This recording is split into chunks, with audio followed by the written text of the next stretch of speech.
아빠, 정말 나한테 무슨 짓을 하려던 거예요? 나도 몰라. 나도 이런 생각을 하기 싫어. 하지만 다른 방법이 없다고. 아빠, 미쳤어요? 저는 아빠 딸이에요. 아빠가 낳아서 키운 딸이라고요. 가족이면 뭐해? 내가 죽으면 너도 어차피 힘들어질 텐데. 돈보다 가족이 먼저예요. 왜 우리를 버리셨어요? 오늘도 찾아와 주셔서 고맙습니다. 시작 전에 구독과 좋아요로 마음을 남겨주시면 앞으로도 좋은 이야기로 보답드리겠습니다. 서울 외곽, 오래된 단독주택가의 좁은 골목길 사이로 여름 햇살이 스며들어 왔습니다. 벽돌로 지어진 낡은 2층 집 한 채가 세월의 흔적을 고스란히 간직한 채 서 있었죠. 대문 앞 작은 화단에는 할머니가 정성스럽게 가꾼 봉숭아꽃이 붉게 피어 있었고 그 옆으로는 고양이 한 마리가 느긋하게 낮잠을 자고 있었습니다. 이 집의 주인인 윤말순 할머니는 올해 76살입니다. 평생을 공무원 남편 곁에서 내조하며 살아온 그녀였지만 남편이 세상을 떠난 지도 벌써 3년이 흘렀습니다. 이제는 홀로 남아 20살 손녀 지연이와 단둘이 살고 있었죠. 말수는 이른 아침부터 부엌에서 분주하게 움직이고 있었습니다. 손녀가 좋아하는 미역국을 끓이고 김치찌개도 한 솥 더 준비했습니다. 부엌 찬장 위에는 돌아가신 남편의 사진이 놓여 있었습니다. 말수는 가끔 그 사진을 바라보며 혼잣말을 하곤 했죠. 여보, 우리 지연이 정말 착하게 잘 자랐어요. 당신이 보고 싶어 할 텐데. 남편은 평생 시청에서 일한 성실한 공무원이었습니다. 큰 욕심 없이 살았지만 가족을 위해서라면 무엇이든 아끼지 않는 사람이었죠. 그가 남긴 퇴직금과 연금, 그리고 두 사람이 함께 모은 적금이 지금 말순의 전 재산이었습니다. 지연아, 일어나렴. 아침 차려놨다. 할머니의 다정한 목소리에 2층에서 발걸음 소리가 들려왔습니다. 고지역 계단을 내려오는 지연의 모습이 보였죠. 단정하게 묶은 머리와 깔끔한 옷차림, 그리고 항상 밝은 미소를 잃지 않는 20살 청춘이었습니다. 할머니, 안녕하세요. 오늘도 이렇게 일찍 준비해 주시고 정말 죄송해요. 이런 것도 못 해주면 할머니가 뭐하러 있겠니? 얼른 앉아서 먹어라. 지연은 대학교 영문과 3학년 학생입니다. 성적도 우수하고 성격도 착해서 주변 사람들의 사랑을 받는 아이였죠. 특히 어릴 때부터 영어에 남다른 재능을 보였고 언젠가는 해외에서 공부해보고 싶다는 꿈을 품고 있었습니다. 그 꿈을 이루기 위해 학교 수업이 끝나면 영어학원에서 아르바이트도 하고 주말에는 번역 일까지 하며 용돈을 벌고 있었습니다. 할머니, 어제 학원에서 원장님이 그러시는데 제가 정말 영어를 잘한다고 하시더라고요. 나중에 유학을 가면 분명 잘할 거라고 하시면서요. 말수는 손녀의 말을 들으며 흐뭇한 표정을 지었습니다. 지연이 어릴 때부터 영어 공부에 유독 열심이었던 모습이 떠올랐죠. 다른 아이들이 놀 때도 혼자 영어 단어장을 들여다보고 영어 드라마를 보며 따라하던 모습 말입니다. 그래, 우리 지연이가 그렇게 똑똑하지. 할머니가 봐도 너는 분명 큰일을 해낼 아이야. 하지만 할머니의 마음 한편에는 걱정이 있었습니다. 유학이라는 것이 얼마나 많은 돈이 드는 일인지 잘 알고 있었거든요. 지연이 꿈꾸는 미국 유학은 최소 몇 천만 원은 들어갈 일이었습니다. 할머니는 그런 손녀를 보며 마음이 아팠습니다. 젊은 나이에 이렇게 악착같이 살아가는 모습이 기특하면서도 안쓰러웠죠. 지연아, 너무 무리하지 마라. 할머니가 있잖니. 할머니, 저 괜찮아요. 제가 하고 싶어서 하는 거예요. 그리고 할머니 혼자 저까지 뒷바라지 하시느라 힘드실 텐데. 제가 빨리 독립해서 할머니 편하게 해드려야죠. 말수는 손녀의 말을 들으며 가슴 한편이 먹먹해졌습니다. 평생 공무원인 남편과 함께 차곡차곡 모아온 노후자금이 있긴 했지만 손녀의 유학 비용까지 생각하면 결코 넉넉하지 않았거든요. 그래도 지연의 꿈만은 꼭 이뤄주고 싶었습니다. 내가 평생 모은 노후자금, 지연이 유학길만은 꼭 열어줘야지. 그 아이만큼은 제대로 된 교육을 받게 해주고 싶어. 할머니는 속으로 다짐하며 손녀를 바라봤습니다. 지연이 밥을 먹는 모습을 보니 어린 시절이 떠올랐습니다. 부모가 맞벌이를 하느라 바쁜 틈에 할머니가 키운 아이였거든요. 그때부터 지금까지 할머니에게 지연은 그 무엇보다 소중한 존재였습니다. 지연이 아침을 먹고 학교에 갈 준비를 하던 그때 대문 밖에서 익숙한 목소리가 들려왔습니다. 엄마, 나야.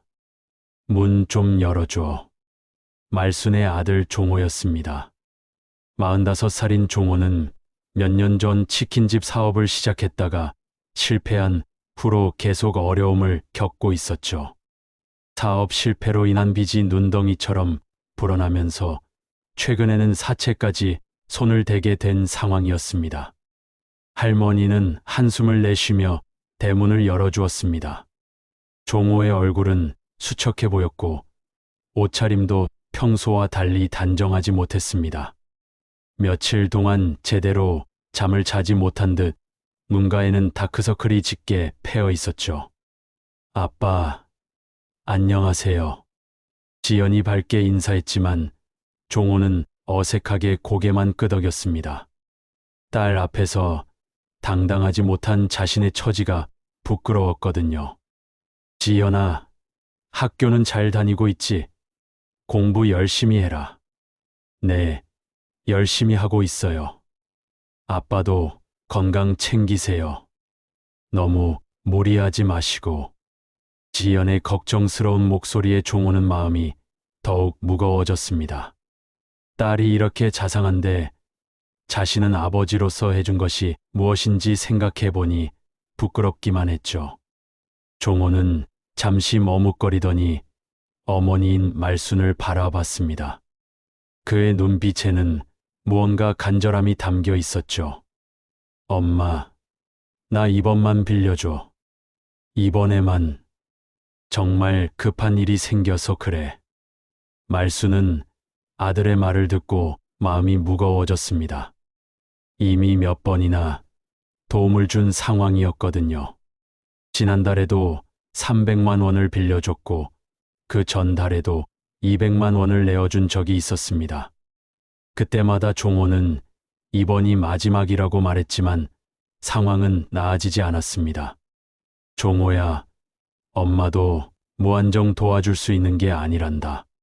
지연이 앞으로 유학도 보내야 하고 우리도 살아야지. 그건 나도 알아, 엄마. 하지만 지금 당장 급해서 사채업자들이 계속 독촉하고 이자도 눈덩이처럼 불어나고 있어. 제발 한 번만 더 도와줘. 종호의 목소리에는 절망감이 배어 있었습니다.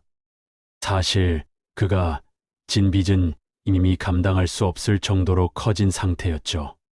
처음에는 치킨집 사업 자금으로 시작한 대출이었지만 사업이 실패하면서 빚을 갚기 위해 또 다른 빚을 내는 악순환이 반복되었습니다.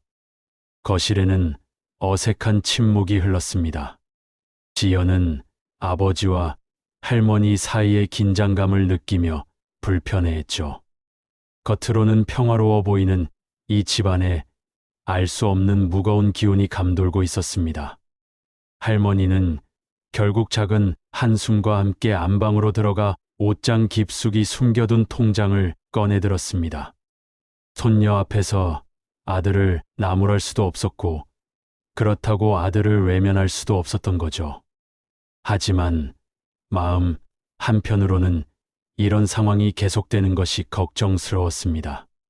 고마워, 엄마. 정말 고마워. 이번에는 정말 마지막이야. 꼭 갚을게.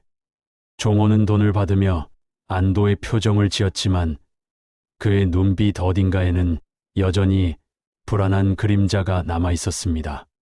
그리고 지연을 바라보는 그의 시선에는 묘한 감정이 스쳐 지나갔죠. 마치 무언가를 계획하고 있는 듯한 불편한 시선이었습니다. 지연이 학교에 가고 종호가 돌아간 후 할머니는 혼자 거실에 앉아 깊은 생각에 잠겼습니다. 아들의 문제가 언제까지 계속될지, 그리고 지연의 유학 자금은 어떻게 마련할지 고민이 깊어만 갔습니다. 며칠이 지나고 집안에는 뜻밖의 기쁜 소식이 전해졌습니다. 지연이 그토록 기다리던 미국 대학교 교환학생 프로그램 합격 통지서가 도착한 것이었죠. 우편함에서 두꺼운 봉투를 발견한 말수는 가슴이 두근거렸습니다. 지연아, 지연아, 어서 와봐. 할머니의 다급한 목소리에 2층에서 뛰어내려온 지연은 할머니 손에 들린 봉투를 보자마자 얼굴이 하얗게 질렸습니다. 몇 달 전에 지원했던 그 대학교의 봉투였거든요. 할머니, 이거 설마. 얼른 열어봐, 얼른. 떨리는 손으로 봉투를 뜯어본 지연의 눈에 합격을 축하합니다.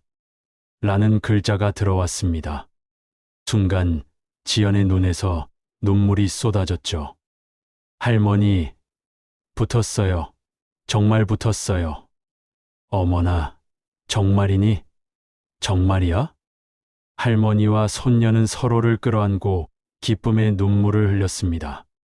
지연이 어릴 때부터 꿈꿔왔던 일이 드디어 현실이 된 것이었죠. 말수는 돌아가신 남편 생각이 났습니다. 여보, 우리 지연이가 해냈어요. 당신이 그렇게 자랑스러워하던 손녀가 드디어. 그날 저녁 가족들이 모두 모여 축하 자리를 갖기로 했습니다. 말수는 정성스럽게 지연이 좋아하는 음식들을 준비했죠.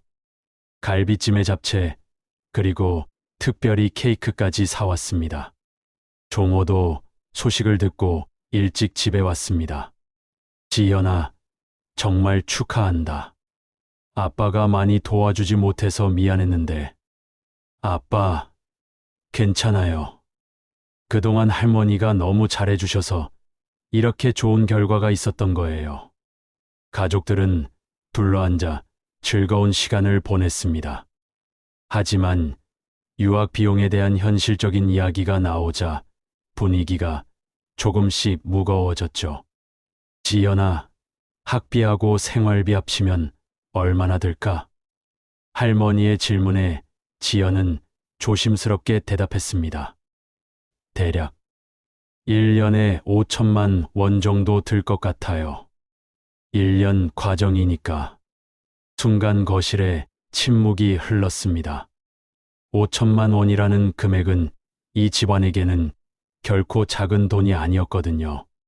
걱정 마라, 지연아. 할머니가 뭐든 해볼게.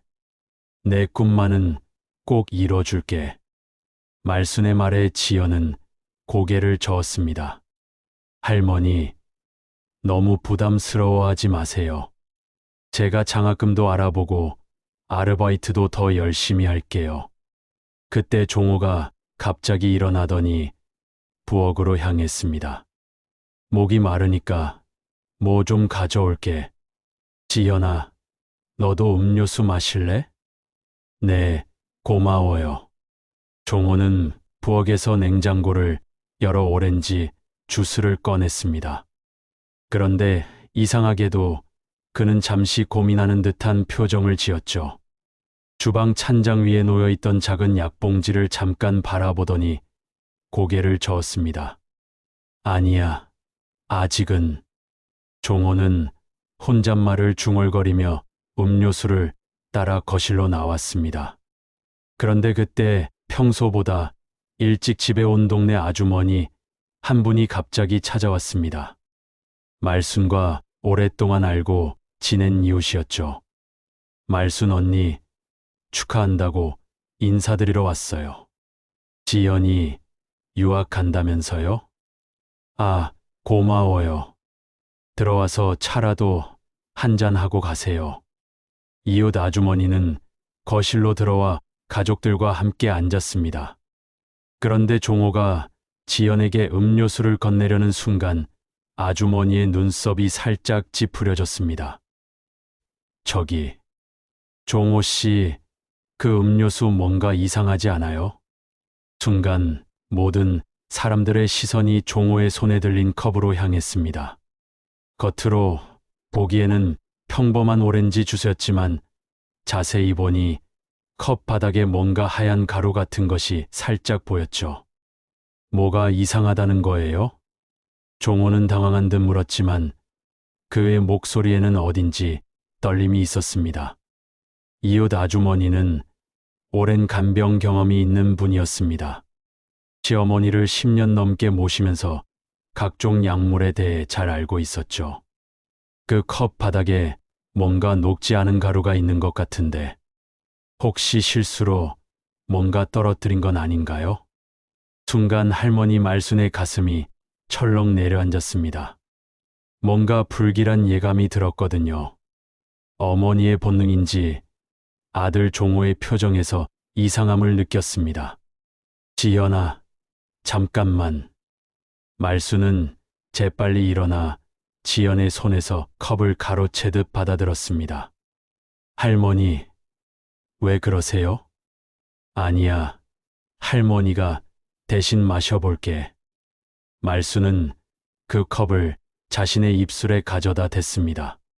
순간 종호의 얼굴이 하얗게 변했죠. 엄마, 안 돼. 종호가 급하게 말렸지만 이미 늦었습니다. 말순은 이미 한 모금을 마신 상태였거든요. 왜 안 된다는 거니? 이게 뭐가 들어있는 거야? 할머니의 날카로운 질문에 종호는 말을 못하고 있었습니다. 거실에는 묵직한 침묵이 흘렀죠. 아빠, 정말 뭐가 들어있는 거예요? 지연도 상황의 심각성을 느끼며 아버지에게 물었습니다. 하지만 종호는 대답 대신 자리에서 일어나려 했죠. 나는 가봐야겠어. 급한 일이 있어서. 어딜 가려고 그래? 제대로 설명하고 가. 말순의 목소리에는 분노가 섞여 있었습니다. 평소 순한 성격의 할머니가 이렇게 화를 내는 모습을 본 적이 없던 지연은 깜짝 놀랐죠. 할머니, 진정하세요. 아마 실수일 거예요. 하지만 말순은 이미 무언가를 직감하고 있었습니다.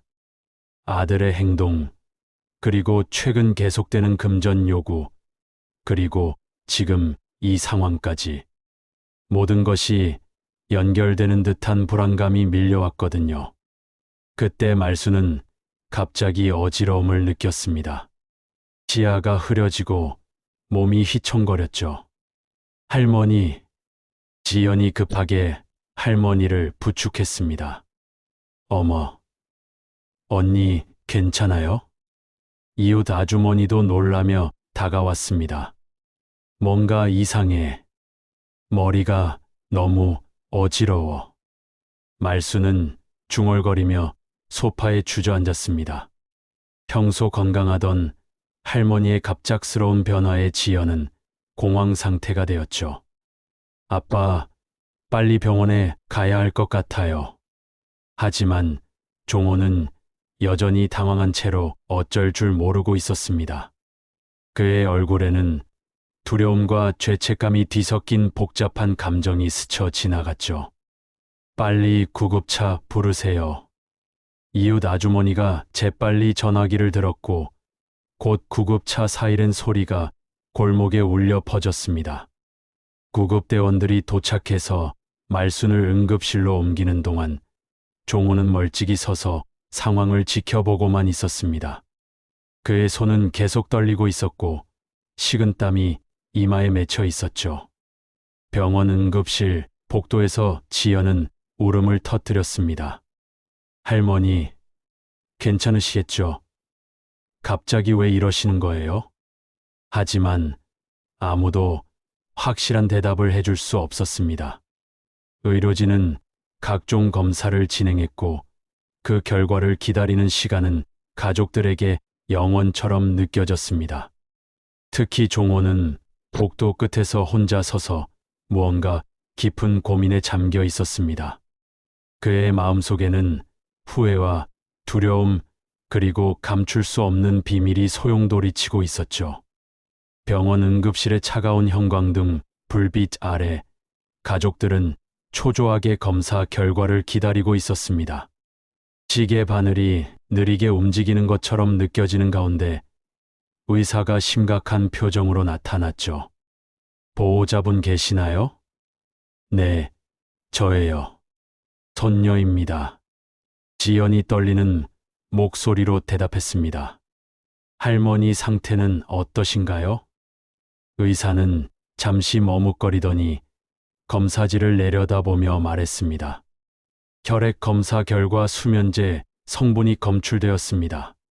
졸피뎀이라는 성분인데 상당한 양이 체내에 들어 있었어요. 순간 복도에 있던 모든 사람들이 충격에 빠졌습니다. 지연은 믿을 수 없다는 표정으로 의사를 바라봤죠. 수면제요. 그런데 할머니는 수면제를 드시지 않으세요. 평소에 약도 잘 안 드시는 분이신데 그래서 더 이상한 겁니다. 이 정도 용량이면 의도적으로 섭취하지 않는 이상 나올 수 없는 수치거든요. 의사의 말에 지연의 얼굴이 하얗게 변했습니다. 그리고 갑자기 오늘 저녁의 상황이 떠올랐죠. 아버지가 가져온 그 음료수, 그리고 이웃 아주머니가 이상하다고 했던 그 컵 바닥의 하얀 가루. 의사 선생님, 혹시 음료수에 타서 먹으면 그런 결과가 나올 수 있나요? 네, 충분히 가능합니다. 수면제를 분말 형태로 음료에 섞으면 맛이 거의 나지 않거든요. 지연은 온몸에 소름이 돋았습니다. 설마 아버지가... 아니, 그럴 리가 없다고 생각하려 했지만 상황들이 너무나 명확하게 들어맞았거든요. 할머니는 언제 깨어나실까요? 다행히 생명에는 지장이 없습니다. 하지만 나이가 많으시니 좀 더 지켜봐야 할 것 같아요. 내일 아침이면 의식을 회복하실 겁니다. 의사가 떠나고 난 후 병실에는 무거운 침묵만 흘렀습니다. 말수는 산소 마스크를 쓰고 깊은 잠에 빠져 있었고 지연은 침대 옆에서 할머니의 손을 꼭 잡고 있었죠. 종호는 병실 구석에서 멀찍이 서서 어머니를 바라보고 있었습니다. 그의 얼굴에는 말할 수 없는 복잡한 감정이 스쳐 지나가고 있었죠. 죄책감과 두려움, 그리고 발각될지도 모른다는 불안감이 뒤섞여 있었습니다. 아빠. 지연이 조용히 아버지를 불렀습니다. 왜? 정말로 모르시는 거죠? 할머니가 왜 이렇게 되셨는지. 종호는 지연의 눈을 제대로 바라보지 못했습니다. 나도 모르겠어. 갑자기 이렇게 되니까. 하지만 지연은 아버지의 말투와 행동에서 뭔가 이상함을 느꼈습니다. 평소에 아버지 같지 않았거든요. 밤이 깊어가자 종호는 먼저 집에 가겠다고 했습니다. 지연아, 나는 먼저 들어갈게. 급한 일이 있어서. 아빠, 할머니가 이런 상태인데 어떻게 가세요? 내가 여기 있어도 딱히 도움이 될 것 같지 않아서. 내일 아침에 다시 올게. 종호는 서둘러 병원을 떠났습니다. 지연은 그런 아버지의 모습을 보며 더욱 의심을 키워갔죠. 다음 날 아침 말순이 드디어 의식을 되찾았습니다. 할머니, 깨어나셨어요? 지연아, 여기가 어디니? 병원이에요. 어제 갑자기 쓰러지셔서. 말순은 천천히 어제의 기억을 되살려 보았습니다. 지연의 합격 축하, 그리고 종호가 가져온 음료수, 그리고 그 이후의 어지러움. 지연아, 어제 내가 마신 그 음료수, 정말 이상했구나. 할머니, 혹시 기억나시는 게 있으세요? 말순은 잠시 생각에 잠겼습니다. 그리고 갑자기 아들 종호의 당황했던 표정이 떠올랐죠. 지연아, 너 아버지가 어제 음료수를 가져올 때 표정이 이상하지 않았니? 할머니도 그렇게 생각하세요? 지연은 조심스럽게 의사로부터 들은 이야기를 할머니에게 전했습니다. 수면제 성분이 검출되었다는 것, 그리고 누군가가 의도적으로 섞었을 가능성이 크다는 것까지.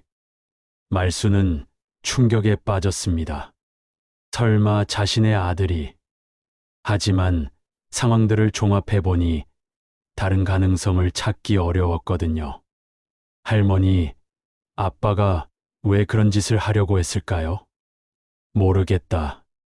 정말 모르겠어. 하지만 말순의 마음 깊은 곳에서는 불길한 예감이 자라고 있었습니다.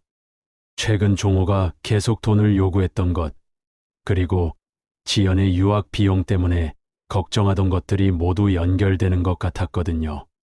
그때 종호가 병실에 나타났습니다. 엄마, 깨어나셨어요? 정말 다행이다. 하지만 말순은 아들을 바라보는 시선이 예전과 달랐습니다. 의심과 두려움이 섞인 눈빛이었죠. 종호야, 너 어제 내가 마신 그 음료수에 뭘 넣었니? 종호는 순간 당황했습니다. 무슨 말씀이세요? 그냥 오렌지 주스였는데. 의사가 그러는데 내 몸에서 수면제 성분이 나왔다고 하더라. 종호의 얼굴이 창백해졌습니다. 그럴 리가. 누가 그런 짓을. 너 말고 누가 하겠니? 음료수를 가져온 건 내가 아니냐. 말순의 목소리에는 분노와 실망이 섞여 있었습니다. 평생 키우고 사랑한 아들이 자신에게 이런 짓을 했다는 것이 믿어지지 않았지만 사실을 부인할 수도 없었거든요. 엄마, 정말 아니에요. 저는 그런 짓 안 했어요. 하지만 종호의 변명은 설득력이 없었습니다. 오히려 더 수상해 보였죠. 아빠, 정말 하실 말씀이 없으세요? 지연도 아버지를 의심스러운 눈으로 바라봤습니다. 지연아, 아빠를 믿어라. 내가 너희한테 그런 짓을 할 리가 없잖아. 하지만 이미 가족들의 마음속에는 깊은 불신이 자리 잡고 있었습니다. 그때 간병사 아주머니 한 분이 병실로 들어왔습니다. 혹시 수면제 드시고 계신가요? 제가 보기에 환자분 증상이 수면제, 과다 복용과 비슷해서요. 아니에요. 평소에 그런 약 안 드세요. 지연이 대답하자 간병사는 고개를 끄덕였습니다. 그렇다면 누군가가 몰래 탄 것일 수도 있어요. 요즘 그런 일이 종종 있거든요. 특히 가족 중에. 간병사의 말에 종호는 더욱 초조했습니다. 나는 좀 나가 있을게. 답답해서. 종호가 병실을 급히 나가자 할머니와 지연은 서로를 바라봤습니다. 할머니, 정말 아빠가 그런 짓을 하셨을까요? 모르겠다, 지연아. 하지만 다른 설명을 찾기가 어려워. 말순은 깊은 한숨을 내쉬었습니다.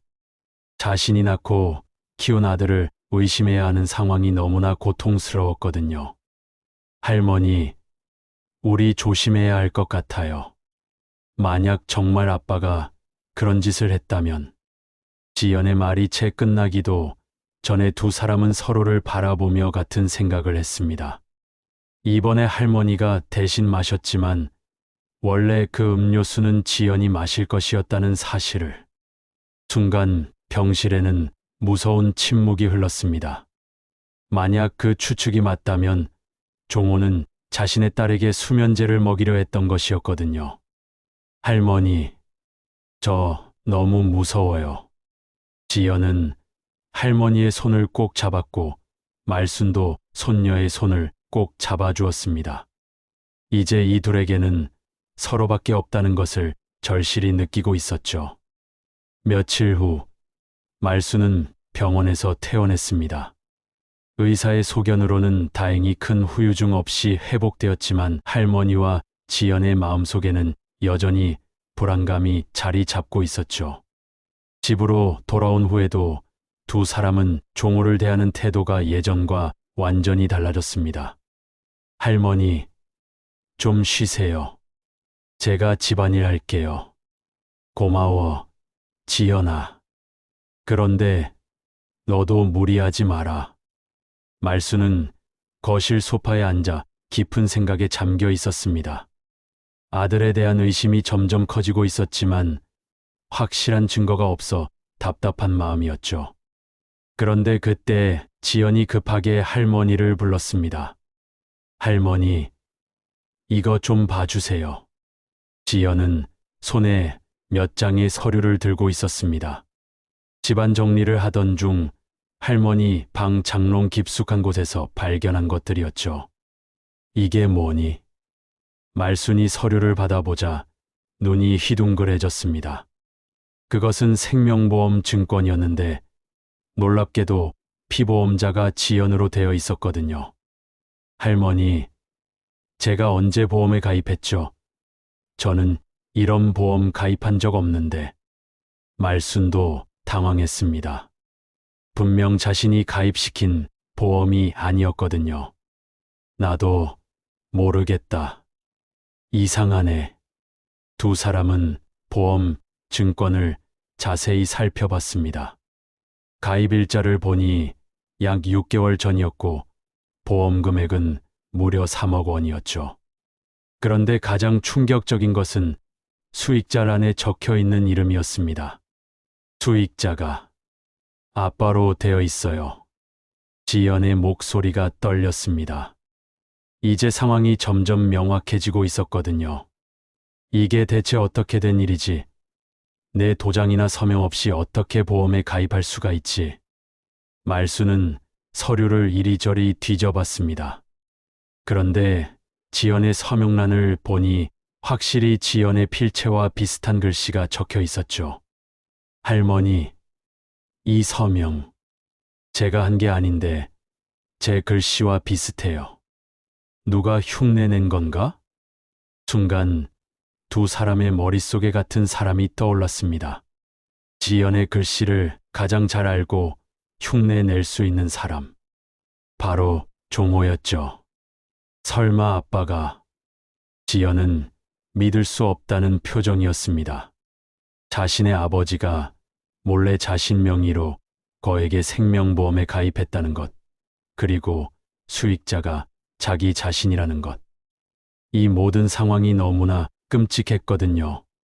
지연아, 우리 이것부터 확인해보자. 말순은 보험회사 번호에 전화를 걸었습니다. 여보세요. 제가 손녀보험건으로 문의드리고 싶은데요. 통화를 통해 확인한 결과는 더욱 충격적이었습니다. 보험 가입 당시 가입자의 신원 확인은 아버지인 종호가 대리로 했고 보험료도 종호가 내고 있었던 것이었죠. 그럼 제가 모르는 사이에 보험에 가입된 건가요? 네, 가족관계증명서와 함께 대리 가입이 가능합니다. 하지만 피보험자의 동의서가 필요한데. 말순은 전화를 끊고 다시 서류를 뒤져봤습니다. 그러자 지연의 동의서도 발견되었는데 역시 필체가 흉내낸 것 같았죠. 이제 확실해졌다. 내 아버지가 몰래 이런 짓을 한 거야. 할머니의 목소리에는 분노와 실망이 섞여 있었습니다. 할머니, 그럼 아빠가 정말... 지연은 말을 잇지 못했습니다. 너무나 끔찍한 생각이 머릿속을 스쳐 지나갔거든요. 지연아, 우리 내 아버지가 어디 가는지 한번 확인해 보자. 말수는 결심했습니다. 더 이상 추측만으로는 안 되겠다고 생각했죠. 진실을 알아야 손녀를 제대로 보호할 수 있을 것 같았거든요. 다음 날 종호가 급한 일이 있다며 집을 나서자 말순과 지연은 몰래 뒤를 따라갔습니다. 종호는 시내 한 카페로 향했고 거기서 정장을 입은 남자와 만났죠. 저 남자가 누구일까요? 모르겠다. 조용히 들어보자. 두 사람은 카페 구석자리에 앉아서 종호의 대화를 들으려 했습니다. 다행히 거리가 그리 멀지 않아 대화 내용이 어느 정도 들렸죠. 형님, 언제까지 기다려야 하는 거예요? 조금만 더 기다려요. 곧 해결될 거니까. 하지만 이자가 계속 불어나고 있잖아요. 벌써 원금의 2배가 넘었어요. 종호와 만나고 있는 남자는 사채업자인 것 같았습니다. 말순과 지연은 숨을 죽이고 대화를 계속 들었죠. 형님, 솔직히 말해서 이 돈 언제 갚으실 거예요? 우리도 장사하는 사람들이라. 조금만, 정말 조금만 더 기다려주세요. 조만간 해결될 겁니다. 어떻게요? 종호는 잠시 망설이더니 작은 목소리로 말했습니다. 보험금만 나오면 다 갚을 수 있어요. 보험금이요? 형님이 보험에 가입하셨나? 아니에요. 제 딸 명의로 가입한 게 있어요. 순간 말순과 지연은 소름이 돋았습니다. 정말로 종호가 지연의 생명을 담보로 보험금을 노리고 있었던 것이었죠. 그런데 그게 언제 나와요? 그게 아직 확실하지 않아요. 하지만 곧 될 것 같아요. 사채업자는 불만스러운 표정을 지었습니다. 형님, 확실하지 않은 소리 하지 마세요. 우리도 참을성이 한계가 있어요. 알겠습니다. 정말 곧 해결하겠습니다. 대화를 들은 말순과 지연은 서둘러 카페를 나왔습니다. 집으로 돌아가는 길, 두 사람은 한마디 말도 하지 못했죠. 너무나 충격적인 사실을 확인했거든요. 할머니, 정말 아빠가 저를... 지연은 울음을 터뜨렸습니다. 자신의 아버지가 자신의 목숨을 노리고 있다는 사실을 받아들이기가 너무나 어려웠거든요. 지연아, 진정해라. 이제 우리가 알았으니까 조심하면 돼. 하지만 말순의 마음도 무너져 내리고 있었습니다. 자신이 낳고 키운 아들이 손녀를 해치려 한다는 것. 이보다 더 끔찍한 일이 어디 있겠습니까? 집에 돌아온 후 두 사람은 앞으로 어떻게 해야 할지 고민했습니다. 할머니, 우리 경찰서에 신고해야 하지 않을까요? 그런데 아직 실제로 해를 입은 건 아니잖니.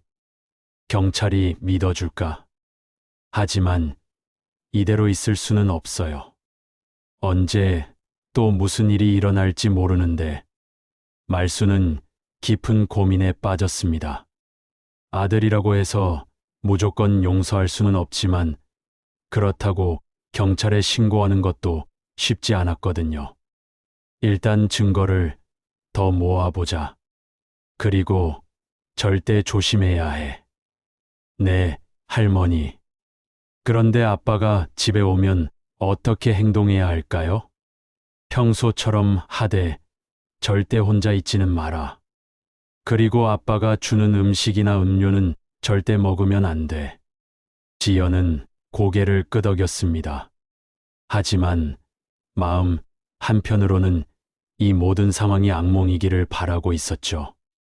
그날 저녁 종호가 집에 돌아왔습니다. 평소와 다름없이 인사를 하는 종호를 보며 말순과 지연은 복잡한 심정이었습니다. 겉으로는 평범한 아들이자 아버지였지만 속마음에는 끔찍한 계획을 품고 있는 사람이었거든요. 지연아, 공부는 잘 되고 있지? 네, 잘 되고 있어요. 지연은 최대한 자연스럽게 대답하려 했지만 목소리가 떨렸습니다. 그래, 좋은 대학교 가려면 열심히 해야지. 아빠가 많이 도와주지 못해서 미안하다. 종호의 말을 들으며 지연은 소름이 돋았습니다. 겉으로는 자상한 아버지인 척하면서 속으로는 딸의 목숨을 노리고 있다니. 이보다 더 끔찍한 위선이 어디 있겠습니까? 그날 밤 지연은 할머니 방에서 함께 잠을 자기로 했습니다. 혼자 있기가 너무 무서웠거든요. 말순도 손녀가 걱정되어 흔쾌히 허락했죠. 할머니, 정말 무서워요. 우리 어떡하죠? 걱정 마라, 지연아. 할머니가 꼭 지켜줄게. 그 누구도 너를 해치게 하지 않을 거야. 하지만 말순의 마음도 불안하기는 마찬가지였습니다. 아들의 다음 계획이 무엇일지, 언제 또 위험한 일이 벌어질지 전혀 예측할 수 없었거든요. 며칠이 지나자 집안 분위기는 겉으로는 평온해 보였지만 실제로는 팽팽한 긴장감이 흐르고 있었습니다. 말순과 지연은 종호 앞에서는 최대한 평소처럼 행동하려 노력했지만 항상 경계심을 늦추지 않았죠. 특히 지연은 아버지와 단둘이 있게 되는 상황을 철저히 피하고 있었습니다. 그런 어느 날 오후, 지연은 유학 비자 발급을 위한 서류를 준비하느라 아버지의 서재에서 필요한 문서들을 찾고 있었습니다. 출생증명서와 가족관계증명서 등을 찾으려고 책상 서랍을 뒤지던 중이었죠. 어디에 있을까? 지연은 책상 서랍을 하나씩 열어보기 시작했습니다. 첫 번째 서랍에는 각종 고지서와 은행 서류들이 들어 있었고, 두 번째 서랍에는 오래된 사진들과 편지들이 보관되어 있었죠. 그런데 세 번째 서랍을 열었을 때 지연의 손이 멈췄습니다. 서랍 안쪽 구석에 작은 약봉지 하나가 숨겨져 있었거든요. 이게 뭐지? 지연은 조심스럽게 그 약봉지를 꺼내 들었습니다. 약봉지에는 졸피뎀이라는 글자가 선명하게 적혀 있었죠. 그 순간 지연의 온몸에 소름이 돋았습니다. 할머니가 병원에서 검출되었던 바로 그 수면제였거든요. 이건 정말... 지연의 손이 떨리기 시작했습니다. 이제 모든 것이 명확해졌거든요. 아버지가 정말로 수면제를 음료에 탔다는 확실한 증거였죠. 그런데 약봉지 옆에는 작은 메모지 하나가 더 있었습니다. 지연은 그 메모지를 펼쳐봤는데 거기에는 아버지의 필체로 이런 내용이 적혀 있었습니다. 보험금 3억 원 사고사로 처리 수면제 사용 후 계단에서. 메모의 내용을 본 지연은 충격으로 이내 메모지를 떨어뜨렸습니다. 아버지가 자신의 죽음을 구체적으로 계획하고 있었던 것이었죠. 그것도 단순한 사고사로 위장하려는 치밀한 계획이었습니다. 이럴 수가. 정말 이럴 수가. 지연은 온몸이 떨려서 제대로 서 있기도 어려웠습니다. 자신의 친아버지가 자신을 죽이려는 구체적인 계획을 세웠다는 사실이 너무나 충격적이었거든요. 그때 갑자기 현관문이 열리는 소리가 들렸습니다. 지연아, 집에 있니? 아버지, 종호의 목소리였습니다. 평소보다 일찍 돌아온 것 같았죠. 지연은 급하게 약봉지와 메모지를 다시 서랍에 넣으려 했지만 너무 다급한 나머지 메모지를 바닥에 떨어뜨리고 말았습니다. 그리고 서둘러 서랍을 닫으려는 순간 종호가 서재 문을 열고 들어왔죠. 지연아, 뭘 하고 있니? 종호는 딸이 자신의 책상 앞에 서 있는 모습을 보며 당황했습니다.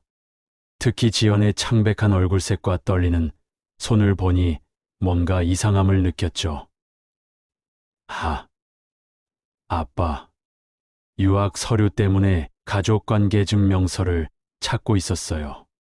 지연은 최대한 자연스럽게 대답하려 했지만 목소리가 심하게 떨렸습니다. 종호는 딸의 이상한 반응을 보며 의심스러운 눈빛을 보냈습니다. 그리고 자신의 책상 주변을 슬쩍 살펴봤죠. 그때 바닥에 떨어진 메모지를 발견했습니다. 지연아, 그건 내가 볼 게 아니야. 종호의 목소리가 갑자기 차가워졌습니다. 평소에 자상한 아버지 목소리가 아닌 이협적인 톤이었죠. 아빠, 저는 정말 서류만 찾으려고. 거짓말하지 마라. 내가 뭘 봤는지 다 알고 있어. 종호는 천천히 지연에게 다가왔습니다. 그의 눈빛에는 지금까지 볼 수 없었던 차가운 기운이 흐르고 있었죠.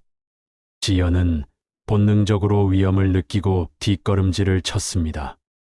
아빠, 정말 무슨 뜻인지 모르겠어요.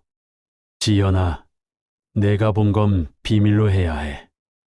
아무한테도 말하면 안 돼. 종호의 말에는 명백한 위협이 담겨 있었습니다. 아빠, 정말 나한테 무슨 짓을 하려던 거예요?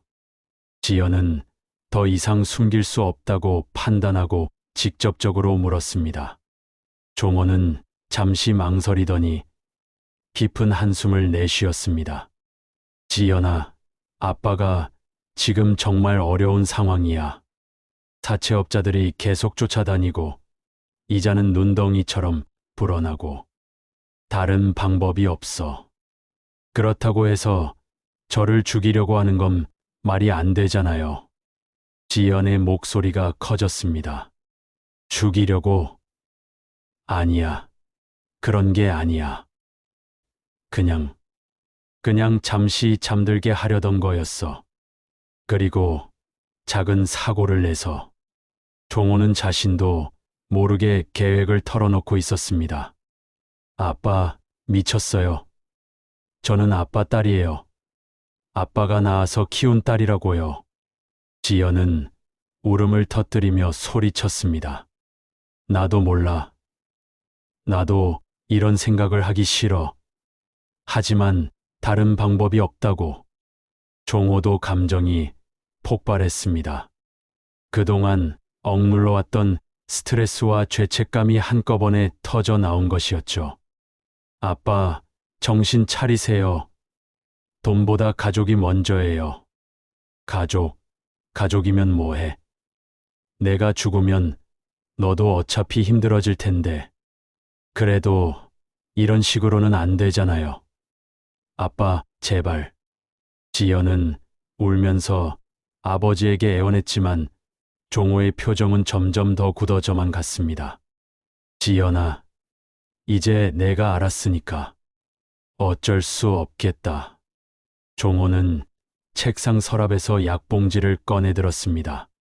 아빠, 뭘 하려고 하는 거예요? 지연은 공포에 떨며 문 쪽으로 뒷걸음질을 쳤습니다. 걱정하지 마라. 아프지 않게 해줄게. 그냥 잠들기만 하면 돼. 종호가 지연에게 다가오려는 순간 지연은 있는 힘을 다해 소리쳤습니다. 할머니, 할머니! 다행히 말순이 마트에서 일찍 돌아와 현관문을 열고 들어오는 중이었습니다. 지연의 다급한 목소리를 듣고 급하게 2층으로 뛰어 올라왔죠. 무슨 일이니? 지연아. 말순이 서재로 들어오자 종호는 당황하며 약봉지를 재빨리 숨겼습니다. 할머니, 아빠가. 지연은 할머니를 보자 안도감에 울음을 터뜨렸습니다. 종호야, 무슨 일이니? 말수는 아들과 손녀의 이상한 분위기를 눈치챘습니다. 아무것도 아니에요, 엄마. 그냥 지연이가 서류를 찾다가 놀란 것 같아요. 종호는 최대한 자연스럽게 대답하려 했지만 식은땀이 이마에 맺혀 있었죠. 지연아, 무슨 일이니? 말순이 손녀에게 물었습니다. 지연은 할머니를 바라보며 눈빛으로 신호를 보냈습니다. 말수는 즉시 상황을 파악했죠. 종호야, 너 잠깐 아래로 내려가 있어라. 지연이하고 할 얘기가 있어. 엄마, 저도 들어야 하는 얘기 아닌가요? 아니다. 여자끼리 할 얘기야. 말순의 단호한 어조에 종호는 어쩔 수 없이 서재를 나갔습니다. 하지만 문을 닫으면서도 계속 의심스러운 눈빛으로 두 사람을 바라봤죠. 종호가 나간 후 지연은 할머니에게 방금 전 있었던 일을 모두 털어놓았습니다. 약봉지와 메모지, 그리고 아버지의 이협적인 행동까지. 할머니, 정말 무서웠어요. 아빠 눈빛이 완전히 달라졌어요. 지연아, 이제 더 이상 미룰 수 없겠다. 우리 당장 이 집을 나가자. 말수는 결심했습니다. 더 이상 이 집에 있다가는 정말 위험한 일이 벌어질 것 같았거든요. 할머니, 어디로 가요? 일단 내 고모 집에 가자. 그리고 경찰서에 신고할 준비를 해야겠어. 정말 아빠를 신고하는 거예요? 지연아, 아들이라고 해서 무조건 용서할 수는 없어. 내 목숨이 걸린 일이야. 말순의 목소리에는 확고한 의지가 담겨 있었습니다. 이제 더 이상 망설일 때가 아니었죠. 집안은 아비규환이 되었습니다. 한때 평화롭던 가정이 완전히 무너져버린 것이었죠. 그날 밤 말순과 지연은 종호가 잠든 사이 조용히 짐을 쌌습니다. 필요한 물건들과 중요한 서류들을 가방에 넣으면서도 두 사람은 한마디 말도 하지 않았죠. 자칫 소리가 나서 종호가 깨어날까봐 두려웠거든요. 할머니, 준비됐어요. 지연이 작은 목소리로 속삭였습니다. 그래, 조용히 나가자. 두 사람은 발끝으로 걸으며 현관으로 향했습니다. 다행히 종호는 깊게 잠들어 있는 듯했죠. 현관문을 열 때도 최대한 소리가 나지 않도록 조심스럽게 열었습니다. 새벽 공기가 차갑게 느껴졌지만 두 사람에게는 자유의 숨결처럼 느껴졌습니다. 드디어 그 위험한 집에서 벗어날 수 있었거든요. 할머니, 고모 집까지 어떻게 가요? 택시를 타자. 지금 버스 시간도 아니고. 말수는 길가에서 택시를 불렀습니다. 다행히 금방 택시가 잡혔고 두 사람은 서둘러 택시에 올라탔죠. 어디로 가시나요? 강남구 논현동으로 가주세요. 택시가 출발하자 지연은 창밖을 바라보며 깊은 한숨을 내쉬었습니다. 지금까지 살아온 집, 그리고 아버지와의 추억들이 스쳐 지나갔죠. 하지만 이제 그 모든 것들이 악몽으로 변해버렸습니다. 지연아, 괜찮니? 네. 할머니, 그런데 고모가 갑자기 찾아가도 괜찮을까요? 내 고모는 착한 사람이야. 사정 얘기하면 도와줄 거야. 말순의 둘째 딸인 미경은 지연의 고모였습니다. 남편과 함께 작은 식당을 운영하며 살고 있었죠. 성격도 좋고 가족을 챙기는 마음이 깊어서 말순은 딸을 믿고 있었습니다. 택시가 고모 집 앞에 도착했을 때는 새벽 4시가 넘어 있었습니다. 아직 주변이 조용했지만 말수는 용기를 내서 초인종을 눌렀죠. 누구세요? 잠시 후 고모의 목소리가 들렸습니다. 미경아, 나 엄마야. 급한 일이 있어서, 그래. 엄마. 엄마 맞아요? 곧 현관문이 열리며 미경이 나타났습니다. 잠옷 차림에 놀란 표정이었죠. 엄마, 무슨 일이에요? 그리고 지연이도. 안에서 얘기하자. 정말 급한 일이야. 미경은 두 사람을 집 안으로 들여보냈습니다. 거실에 앉은 말순과 지연은 그제서야 안도의 한숨을 내쉬었죠. 엄마, 도대체 무슨 일이에요? 새벽에 갑자기. 미경은 걱정스러운 표정으로 물었습니다. 말수는 지난 며칠간 벌어진 모든 일들을 미경에게 자세히 설명했습니다. 종호의 수면제 사건부터 오늘 서재에서 벌어진 일까지 모든 것을 털어놓았죠. 세상에, 오빠가 정말 그런 짓을? 미경은 믿을 수 없다는 표정이었습니다. 자신의 오빠가 조카의 목숨을 노린다는 것이 너무나 충격적이었거든요. 나도 믿고 싶지 않았어. 하지만 증거가 너무 명확해. 엄마, 그럼 이제 어떻게 하시려고요? 경찰서에 신고해야겠어. 더 이상 미룰 수 없어. 미경은 잠시 고민하더니 고개를 끄덕였습니다. 엄마, 말씀이 맞아요. 지연이 안전이 가장 중요하니까. 그때 미경의 남편인 이모부도 잠에서 깨어 거실로 나왔습니다. 무슨 일이에요? 이 시간에 미경이 상황을 간단히 설명하자 고모부도 깜짝 놀랐습니다. 형님이 정말 그런 짓을... 아니, 아무리 돈이 급해도 그렇지. 저도 믿기 어려워요. 하지만 지연이가 직접 본 거니까. 지연은 그때까지 말없이 앉아 있다가 입을 열었습니다. 고모, 정말 무서웠어요. 아빠 눈빛이 완전히 다른 사람 같았어요. 지연아, 이제 괜찮아. 여기서 안전하게 지내면 돼. 고모가 지연을 위로해 주었습니다. 그런데 그때 갑자기 미경의 휴대전화가 울렸습니다. 새벽 시간이라 모든 사람들이 깜짝 놀랐죠. 누가 이 시간에... 미경이 전화를 확인해 보니 종호였습니다. 오빠네. 받지 마라. 말순이 급하게 말렸습니다. 하지만 안 받으면 더 의심할 것 같은데. 그럼 내가 받을게. 말순이 전화를 받았습니다. 여보세요? 엄마, 거기 계신 거죠? 아침에 일어나 보니 없으셔서. 종호의 목소리에는 다급함이 섞여 있었습니다. 왜?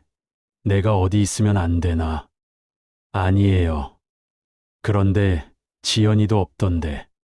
지연이도 나랑 같이 있다. 엄마, 집에 들어오세요. 얘기할 게 있어요. 무슨 얘기? 어제 일은 오해예요. 제가 설명해 드릴게요.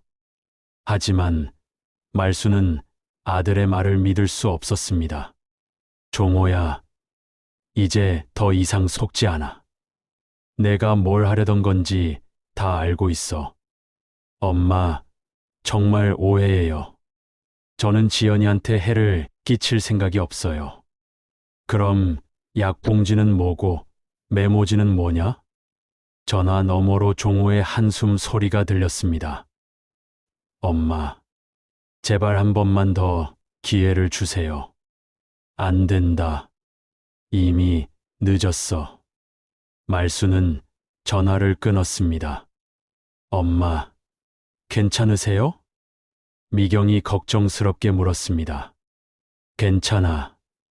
이제 정말로 결심했어. 말순의 목소리에는 확고한 의지가 담겨 있었습니다. 그럼 오늘 경찰서에 가시는 거예요? 그래. 더 이상 미룰 수 없어.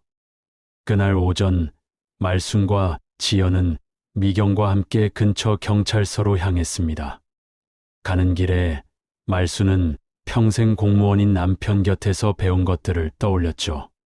신고를 할 때 필요한 증거들, 그리고 절차들. 엄마, 증거는 충분한가요? 보험 증권도 있고 약봉지와 메모지도 있어. 그리고 지연이가 직접 본 일도 있고. 충분할 거야. 경찰서에 도착하자 담당 경찰관이 상황을 들어봤습니다. 말씀하신 내용이 사실이라면 정말 심각한 일이네요. 증거물들을 모두 제출해 주시면 수사를 시작하겠습니다. 말수는 준비해온 모든 자료들을 경찰관에게 건네주었습니다. 그런데 용의자가 신고인의 아들이시군요. 힘드시겠지만 수사에 협조해 주셔야 합니다. 물론입니다. 제가 할 수 있는 모든 협조를 하겠습니다. 신고가 접수된 후 경찰은 즉시 종호에 대한 수사에 착수했습니다. 먼저 종호를 경찰서로 소환해서 조사를 하기로 했죠. 그날 오후 종호는 경찰서에 출두했습니다. 처음에는 모든 혐의를 부인했지만 물증들이 너무 명확했습니다. 저는 정말 그런 생각이 없었어요. 단지 빚 때문에 너무 힘들어서. 종호는 결국 자신의 계획을 털어놓기 시작했습니다. 처음에는 정말 작은 사고만 내려고 했어요. 그런데 점점 계획이 커진 거예요. 경찰관은 종호의 진술을 모두 기록했습니다.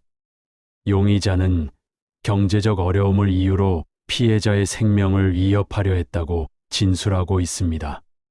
한편 경찰서 대기실에서 기다리고 있던 말순과 지연에게도 소식이 전해졌습니다. 용의자가 혐의를 인정했습니다. 구속영장을 신청할 예정입니다. 지연은 그 소식을 듣고 복잡한 심정이었습니다. 아버지가 처벌받는 것은 당연하지만 그래도 가족이었기에 마음 한편이 아팠거든요. 지연아, 괜찮니? 할머니가 손녀의 손을 꼭 잡아주었습니다. 할머니, 이제 정말 끝난 거죠? 그래, 이제 끝났어. 우리는 안전해졌어. 하지만 두 사람의 마음속에는 여전히 깊은 상처가 남아 있었습니다. 가족이라고 믿었던 사람에게 배신당한 아픔은 쉽게 치유되지 않을 것 같았거든요. 며칠 후 종호에 대한 구속영장이 발부되었습니다. 경찰 조사에서 그의 범행 계획이 상세히 드러났고 보험 사기 시도와 살인미수 혐의가 적용되었죠. 말순과 지연은 이모 집에서 지내며 상황을 지켜보고 있었습니다. 할머니, 아빠가 정말 감옥에 가는 거예요?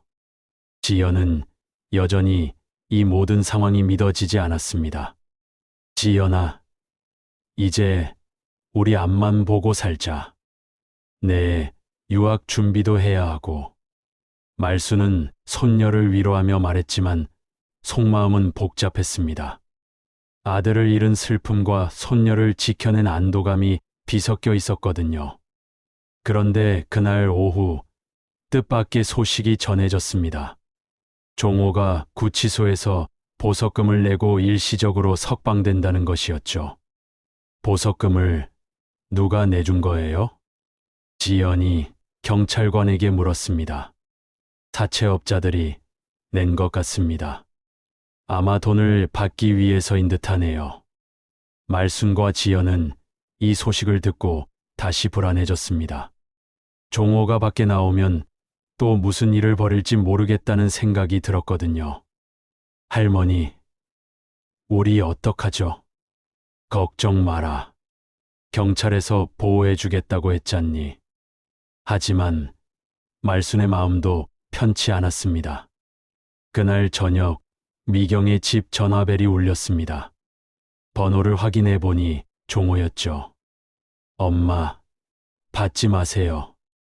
미경이 만류했지만 말수는 전화를 받았습니다. 뭐 하자는 거냐? 엄마, 저 나왔어요. 마지막으로 한 번만 만나주세요. 종호의 목소리는 평소와 달리 차분했습니다. 만날 이유가 없다. 엄마, 제발, 지연이하고 같이 한 번만요. 제가 마지막으로 하고 싶은 말이 있어요. 무슨 말? 전화로는 할 수 없는 얘기예요. 제발 한 번만 시간을 내주세요. 말수는 잠시 고민했습니다. 아들의 목소리에서 절박함이 느껴졌거든요. 어디서 만나자는 거냐? 근처 커피숍에서요. 사람들이 많은 곳에서 만나요. 안전할 거예요. 결국 말수는 종호와 만나기로 했습니다. 하지만 혹시 모를 상황에 대비해서 미경과 이모부도 함께 가기로 했죠. 다음 날 오후 약속 장소인 커피숍에서 만남이 이루어졌습니다. 종호는 이미 자리에 앉아 기다리고 있었는데 며칠 사이에 많이 야위어 보였죠. 엄마, 지연아, 와줘서 고마워. 종호는 일어나 인사했지만 가족들은 경계심을 늦추지 않았습니다. 무슨 할 말이 있다고 했지? 말순이 차갑게 물었습니다. 엄마, 지연아, 정말 죄송해요. 종호는 고개를 숙이며 말했습니다. 이제 와서 사과가 무슨 소용이야? 저도 제가 왜 그런 생각을 했는지 모르겠어요. 돈에 쫓기다 보니까 정신이 없었어요. 종호의 목소리에는 후회가 가득했습니다. 아빠, 이제 와서 후회해도 늦어요. 지연이 냉정하게 말했습니다. 지연아, 아빠가 정말 잘못했어. 너를 해치려고 했던 건 정말 미친 짓이었어. 그런 걸 왜 이제 와서 말해요? 지연아, 아빠가 마지막으로 부탁할 게 있어. 종호는 가방에서 봉투 하나를 꺼냈습니다. 이게 뭐야? 말순이 의심스럽게 물었습니다. 유학 갈 때 필요한 서류들이에요. 그리고 이건 지연이 앞으로 쓰라고. 종호는 또 다른 봉투를 꺼냈습니다. 그 안에는 통장과 도장이 들어 있었죠. 여기 얼마가 들어 있는데? 3천만 원 정도. 제가 마지막으로 정리한 거예요. 어디서 난 돈이야? 말순이 의심스럽게 물었습니다. 보험을 해지하고 그리고 남은 것들을 다 정리해서 모은 거예요. 종호의 말에 가족들은 당황했습니다. 아빠, 정말이에요? 응, 지연아. 이제 아빠는 감옥에 가게 될 거야. 몇 년 동안 나올 수 없을 거고. 종호의 눈가에 눈물이 맺혔습니다. 그러니까 이 돈으로 꼭 유학 가라. 그게 아빠가 너한테 해줄 수 있는 마지막이야. 지연도 눈물이 났습니다. 아무리 아버지가 나쁜 짓을 했어도 결국 가족이었거든요. 아빠, 지연아, 아빠를 용서하라는 건 아니야. 그럴 자격이 없어. 하지만 내 꿈만은 포기하지 마라. 종호는 일어서서 지연에게 다가갔습니다. 아빠가 평생 후회하며 살게 하나 있다면 내 꿈을 망칠 뻔했다는 거야. 그때 갑자기 커피숍 밖에서 소란스러운 소리가 들렸습니다. 창문 너머로 보니 검은색 승용차 몇 대가 주차되어 있었죠. 아, 저 사람들. 종호의 얼굴이 창백해졌습니다. 누구야? 사채업자들이에요. 저를 찾고 있었나 봐요. 순간 커피숍 문이 열리며 정장을 입은 남자 몇 명이 들어왔습니다. 종호 형님, 여기 계셨네요. 저기, 가족들이 있는데, 형님, 약속 시간이 지났잖아요. 이제 가셔야죠. 사채업자들의 태도는 위협적이었습니다. 잠깐만요. 가족하고 얘기하는 중이에요. 형님, 더 이상 시간 없어요. 우리도 할 일이 있다고요. 말순과 지연은 무서워서 어쩔 줄 몰랐습니다. 미경과 고모부도 긴장한 표정이었죠. 엄마, 지연아, 빨리 가세요. 종호가 급하게 말했습니다. 종호야, 너는 어떻게 하려고? 저는 이 사람들이랑 가야 해요. 아빠. 지연이 울면서 소리쳤습니다. 지연아, 빨리 가라고. 종호의 목소리가 다급했습니다. 사채업자 중 한 명이 종호를 붙잡으며 밖으로 끌고 나가려 했습니다. 형님, 이제 정말 가야죠. 더 이상 기다릴 수 없어요. 잠깐만요. 제가 돈을 구할 방법이 있어요. 무슨 방법이요? 종호는 잠시 망설이더니 말했습니다. 보험금. 보험금이 곧 나와요. 언제요? 조금만 더 기다려주시면. 하지만 사채업자들은 더 이상 기다릴 생각이 없어 보였습니다. 형님, 그런 불확실한 소리 하지 마세요. 지금 당장 가셔야 해요. 그들은 종호를 강제로 끌고 나가려 했습니다. 아빠. 지연이 울면서 따라 나가려 했지만 할머니가 붙잡았습니다. 지연아, 안 돼. 위험해.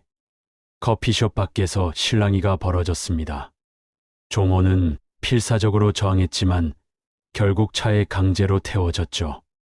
차가 떠나기 직전 종호가 창문 너머로 가족들을 바라봤습니다. 그의 눈빛에는 후회와 사랑이 뒤섞여 있었죠. 지연아, 꼭 유학하라, 꼭. 종호의 마지막 외침과 함께 차는 사라졌습니다. 커피숍에 남은 가족들은 충격에 빠져 있었습니다. 할머니, 아빠가 어떻게 될까요? 지연은 울면서 할머니에게 매달렸습니다. 걱정 마라, 지연아. 경찰에 신고하자. 하지만 말순의 마음도 무너져 내리고 있었습니다. 아들이 저런 위험한 사람들에게 끌려갔다는 생각에 가슴이 찢어질 것 같았거든요. 그날 밤 경찰에 신고했지만 종호의 행방을 찾을 수 없었습니다. 사채업자들과 함께 사라진 종호는 며칠째 연락이 두절된 상태였죠. 할머니, 아빠 괜찮을까요? 모르겠다, 지연아. 하지만 우리가 할 수 있는 건 기다리는 것뿐이야. 말순과 지연은 불안한 마음으로 하루하루를 보내고 있었습니다. 종호의 안위가 걱정되면서도 한편으로는 이제 정말로 모든 게 끝나버린 것 같은 허탈감을 느끼고 있었죠. 종호가 사라진 지 일주일이 지났습니다. 경찰의 수사에도 불구하고 그의 행방은 여전히 오리무중이었죠. 말순과 지연은 고모집에서 불안한 나날을 보내고 있었습니다. 그런 어느 날 아침 경찰서에서 연락이 왔습니다. 종호 씨를 발견했습니다. 하지만 경찰관의 목소리가 무거웠습니다. 어떻게 됐나요? 말순이 떨리는 목소리로 물었습니다. 한강에서 의식을 잃은 채로 발견되었습니다. 지금 병원으로 이송 중입니다. 말순과 지연은 급히 병원으로 향했습니다. 응급실에 도착했을 때 종호는 중환자실에서 치료를 받고 있었죠. 의사 선생님, 어떤 상태인가요? 다행히 생명에는 지장이 없습니다. 하지만 외상이 심해서 회복에 시간이 걸릴 것 같습니다. 의사의 설명에 따르면 종호는 사채업자들에게 폭행을 당한 후 한강에 버려졌다고 했습니다. 지나가던 시민이 발견해서 신고한 덕분에 목숨을 구할 수 있었죠. 그 사람들은 어떻게 됐나요? 경찰이 수사 중입니다. 곧 검거될 것 같습니다. 며칠 후 종호가 의식을 회복했습니다.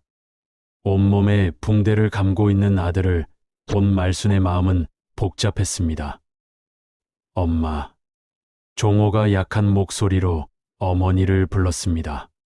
왜 그런 짓까지 했니? 차라리 진작에 도움을 청했으면. 죄송해요, 엄마.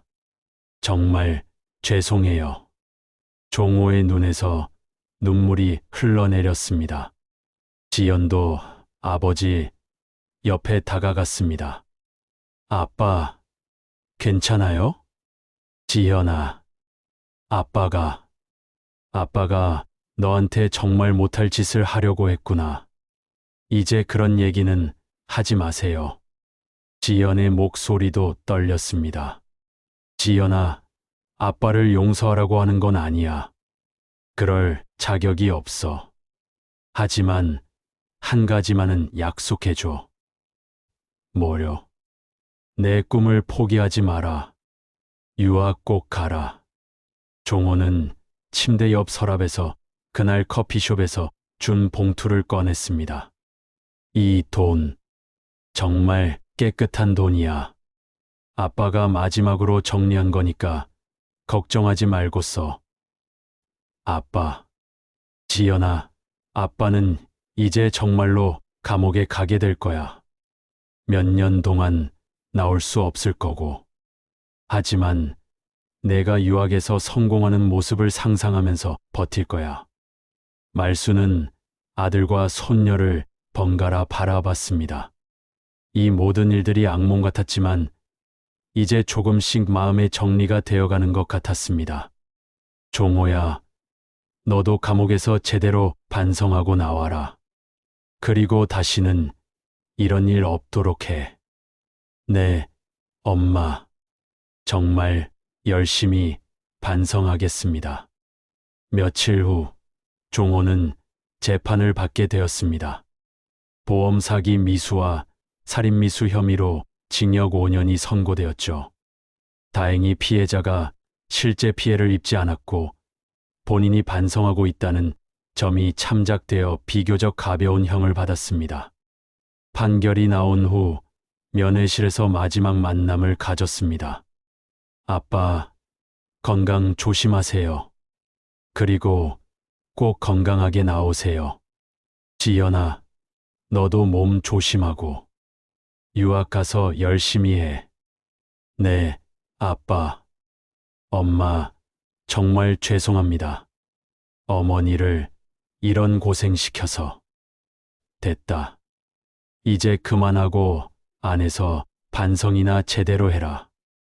말순의 목소리는 여전히 차가웠지만 눈가에는 눈물이 맺혀 있었습니다. 종호가 교도소로 이송된 후 말순과 지연은 새로운 시작을 준비했습니다. 할머니, 정말 유학 가도 될까요? 왜? 아직도 망설이고 있니? 할머니, 혼자 두고 가는 게 걱정돼요. 바보야, 할머니는 괜찮아. 내가 꿈을 이루는 게 할머니한테는 가장 큰 기쁨이야. 말수는 손녀의 손을 꼭 잡았습니다. 할머니가 평생 모은 돈도 있고 내 아버지가 준 돈도 있으니까 유학비는 충분해. 걱정하지 마라. 몇 달 후 지연의 유학 출발일이 다가왔습니다. 공항에서 작별 인사를 나누는 날 말수는 손녀에게 작은 선물을 주었습니다. 이게 뭐예요? 내 할아버지가 생전에 항상 차고 다니던 십자가 목걸이야.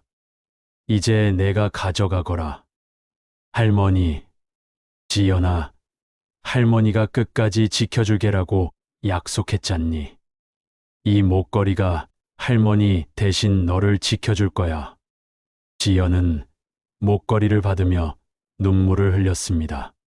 할머니, 제가 꼭 성공해서 돌아올게요. 그리고 할머니께 은혜 갚을게요. 고마워, 지연아. 할머니는 내가 행복하기만 하면 돼. 공항 라운지에서 마지막 포옹을 나눈 후 지연은 출국 게이트로 향했습니다. 뒤돌아보며 손을 흔드는 손녀를 보며 말수는 미소를 지었습니다. 여보, 우리 지연이가 드디어 꿈을 이뤘어요. 하늘에서 지켜봐 주세요. 돌아가신 남편을 떠올리며 말수는 속으로 중얼거렸습니다. 지연의 비행기가 하늘로 올라가는 것을 바라보며 말수는 깊은 생각에 잠겼습니다. 지난 몇 달간 겪었던 일들이 파노라마처럼 스쳐 지나갔죠. 아들의 배신, 손녀를 지켜내야 했던 절박함, 그리고 가족이 뿔뿔이 흩어지게 된 아픔. 모든 것이 고통스러웠지만 결국 지연의 미래를 지켜낸 것에 대해서는 후회가 없었습니다. 이제라도 하늘이 우리를 살려줬구나. 공항을 나서며 말수는 하늘을 올려다봤습니다. 석양이 아름답게 물들어가고 있었죠. 집으로 돌아가는 택시 안에서 말수는 지연으로부터 첫 번째 안전 도착 메시지를 받았습니다. 할머니, 무사히 도착했어요. 걱정 마세요. 열심히 공부해서 꼭 좋은 결과 만들어낼게요. 사랑해요. 메시지를 읽은 말수는 미소를 지었습니다. 이제 정말로 새로운 시작이었습니다. 몇 달 후, 지연은 미국에서 우수한 성적으로 학업을 이어가고 있었습니다. 매주 할머니와 화상통화를 하며 안부를 전했죠. 할머니, 저 정말 열심히 하고 있어요. 교수님들도 칭찬해 주시고. 그래, 기특해라. 건강만 조심해라. 할머니도 몸 조심하세요. 제가 곧 방학 때 돌아갈게요. 교도소에 있는 종호에게도 가끔 소식이 전해졌습니다. 지연이 유학에서 잘하고 있다는 소식을 들을 때마다 그는 눈물을 흘렸죠. 내가 저지른 죄는 용서받을 수 없지만 지연이만큼은 행복하게 살았으면 좋겠다. 시간이 흘러 말수는 혼자 살아가는 것에 익숙해졌습니다. 교회에서 만난 친구들과 함께 시간을 보내고 작은 텃밭을 가꾸며 소소한 일상을 즐기고 있었죠. 어느 날 저녁, 석양이 창문으로 들어오는 거실에서 말수는 지연의 사진을 바라보며 생각에 잠겼습니다. 부모라고 해서 무조건 용서할 수는 없었어. 내가 지켜야 할 건 지연이의 미래였어. 그때 생각했던 자신의 결정이 옳았다는 확신이 들었습니다. 비록 아들을 잃었지만 손녀의 밝은 미래를 지켜낸 것에 대해서는 전혀 후회가 없었거든요. 손에 들린 십자가, 목걸이를 바라보며 말수는 조용히 기도했습니다. 주님, 저희 가족을 이렇게 지켜주셔서 감사합니다. 지연이가 건강하게 꿈을 이뤄가고 있고 종호도 반성의 시간을 보내고 있습니다. 비록 힘든 시간이었지만 이제는 모든 것이 하늘의 뜻이었다고 생각합니다. 창밖으로 보이는 석양이 점점 깊어가고 있었습니다. 말수는 평온한 미소를 지으며 하루를 마감했습니다. 이제 그녀의 마음에는 진정한 평안이 찾아와 있었죠. 함께해 주신 시간, 제게는 참 큰 선물이었습니다. 구독과 좋아요로 응원의 마음을 보내주신다면 앞으로도 더 따뜻한 이야기를 전하겠습니다.